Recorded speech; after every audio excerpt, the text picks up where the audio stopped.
నంద్యాలలో దొంగలు అర్ధరాత్రి బీభత్సం సృష్టిస్తున్నారు.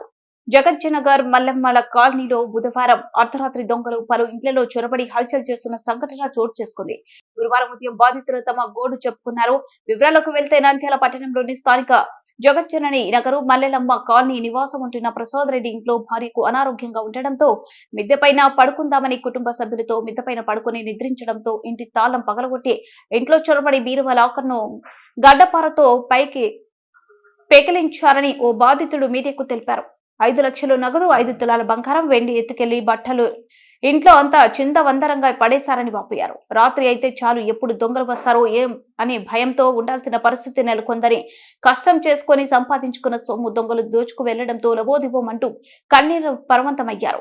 అదేవిధంగా జగజ్జనని నగర్లో బుధవారం సాయంకాలం ఊరికి వెళ్లి గురువారం ఉదయం వచ్చేసరికి ఇంటి తాళాలు పగలగొట్టి ఇంట్లో ఉన్న బీరువను పగలగొట్టి బీభత్సం సృష్టించారు. కానీ వారి కష్ట ఫలితం మాత్రం ఎక్కడికి పోలేదు.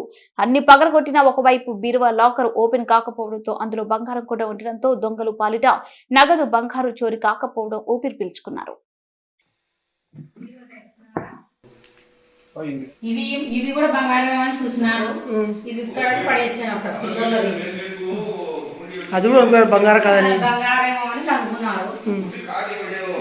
ఇత్తడి పిల్లలు ఇంకా నేను సద్దలే ఊరు నుంచి వచ్చినా ఆ టెంకల్లోనే కూర్చున్నా. ఎప్పుడైనా ఊరికి నిన్న సాయంత్రం 4:30-5కి పోయినా, ఇంక 11 గంటలకు వచ్చేసిన పొద్దున్న. వచ్చే వరకు ఇంకా లాక్ తెరుస్తుంటే డోర్ అదే ఓపెన్ అవుతుంది. అన్ని బీరువాలు చంద్రబాబు వేశారు. అట్నే ఉంది, ఇంకా ఓపెన్ ఉంది, ఇంకా ఓపెన్ ఉంది అది బీరువా. ఈ పక్కది ఓపెన్ కాలే, లాకే ఉంది దానికి. ఏమిటారు దాంట్లో ఏమైనా డబ్బులు ఏమో ఉంగురాలు అవి చిన్న చిన్న ఉన్నాయి. ఏంటి అదృష్టం, అది ఓపెన్ కాలేదు, అస్సలు తీయలే. అది అదృష్టం దాంట్లో అదే. నా పేరు నాగేంద్ర రెడ్డి సార్. మా నాయన పేరు సుబ్బారెడ్డి. మాది మల్లలమ్మ కాలనీ చెరుకట్ట మీద. రాత్రి ఏ టైంలో జరిగిందో తెలియదు. దొంగలు మాత్రం దూరపడి మా మొత్తం ఇల్లు మొత్తం గుల్ల వేసిపోయా. అది పరిస్థితి. డబ్బులు, బంగారం. డబ్బులు వచ్చేసి ఒక 5 లక్షలు ఉంటాయి క్యాష్. బంగారం ఒక 5 తులాలు ఉంటుంది. మేము మిద్ద పైన అనుకుంటాము. రాత్రి మా వారికి ఆరోగ్యం బాగలేక పైన దానికోసం కింద ఊపిరి ఆడడం లేదా లివర్ ప్రాబ్లం ఉంటే ఆ బాబాకి పైన అనుకున్నాం. పైన అనుకుని రాత్రి ఏ టైంలో కొట్టినారో తెలియదు. పొద్దున దిగి వచ్చేసరికి ఇది జరిగింది. మేమైతే పైన అనుకున్నాం, ఇంట్లోనే. అట్లా అన్నమాట. జయలక్ష్మి సార్ నా పేరు. మేము రాత్రి నాకు హెల్త్ పరంగా బాగాలేదు సార్. లివర్ల ప్రాబ్లం అంటే కింద ఊపిరి అల్లాడడం లేదని పైన ఉంటాను నేను. 3 పిల్లలు మాకి. పోలీసు వాళ్ళే న్యాయం చేయాలి సార్. మాకి మొత్తం కష్టం చేసుకొని తెచ్చుకొని తింటాం. ఆటోలు అమ్మడం కొనడం కాబట్టి తెచ్చి పెట్టుకున్నాం డబ్బులు. పిల్లల ఫీజు కానీ దానికని తెచ్చి పెట్టుకున్నాక వాళ్ళు ఇట్లా చేసినారు. రాత్రి డబ్బులు 5 లక్షలు ఉంటాయి సార్, 5 తులాలు ఉంటాయి సార్. కొని ఎట్లా ఒకట్లా దొంగలు మాకు న్యాయం చేయాలి సార్. పిల్లల ఫీజులు కట్టుకునే డబ్బులు, సీటీలు కట్టుకునేటివి, అప్పు చేసి ఇండ్లు కట్టుకున్నాం. దానిలో కట్టాలని 1వ తేదీ కల్లా కట్టాలి కదా, అందుకు తెచ్చుకోయింటివి మేము. దానికోసం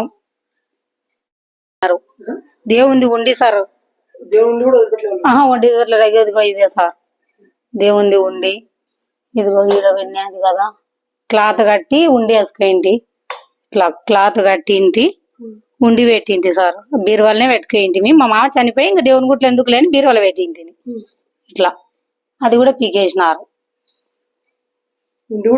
ఉండి వదిలిపెట్టలేదు సార్ మొత్తం సార్. బంగారంతా ఇగో డబ్బాలలో ఉత్తవి చేసేసి, ఇగో ఇవల్ల డబ్బాలలో, ఇగో ఇవన్నీ డబ్బాలలో ఉత్తవి చేసి తీసుకుపోయినారు సార్. ఈ ఊర్లకు వెళ్లే వాళ్ళందరికీ మా పోలీస్ శాఖ తరపున రిక్వెస్ట్ ఏమంటే, ఊర్లోకి వెళ్ళే వాళ్ళు ఎటువంటి విలువైన వస్తువులు కానీ, బంగారు ఆభరణాలు కానీ, క్యాష్ కానీ ఇంట్లో పెట్టకూడదు. దయచేసి ఏదైనా బ్యాంకులో లాకర్స్లో పెట్టుకోవాలి. ఎటువంటి విలువైన వస్తువులు కూడా పెట్టుకోకూడదు. అట్లా ఊరికి వెళ్ళే వాళ్ళు ఎవరైనా సరే మా పోలీస్ స్టేషన్కి వచ్చి వాళ్ళ కన్సర్న్ పోలీస్ స్టేషన్లలో ఇన్ఫార్మ్ చేస్తే వాళ్ళ ఇళ్ల మీద నైట్ టైంలో గస్తీ ఏర్పాటు చేసి ఎటువంటి దొంగతనాలు జరగకుండా చూసుకుంటాము. ఈ బైక్లు, స్కూటీలు కూడా ఊర్లోకి వెళ్ళే వాళ్ళు, సుదూర ప్రాంతాలకు వెళ్ళే వాళ్ళందరూ ఇళ్ల ముందర పెట్టేసి పార్క్ చేసి వెళ్ళిపోతున్నారు. వాళ్ళు దయచేసి అట్లా చేయకుండా వాళ్ళ ఇంటి వరండాలో పెట్టేసుకొని వాటిని చైన్స్తో లాక్ చేసుకుంటే బాగుంటుంది. ఆ లేటెస్ట్ అప్డేట్స్ కోసం వెంటనే సబ్స్క్రైబ్ చేయండి. సబ్స్క్రైబ్ చేసేటప్పుడు పక్కనే ఉన్న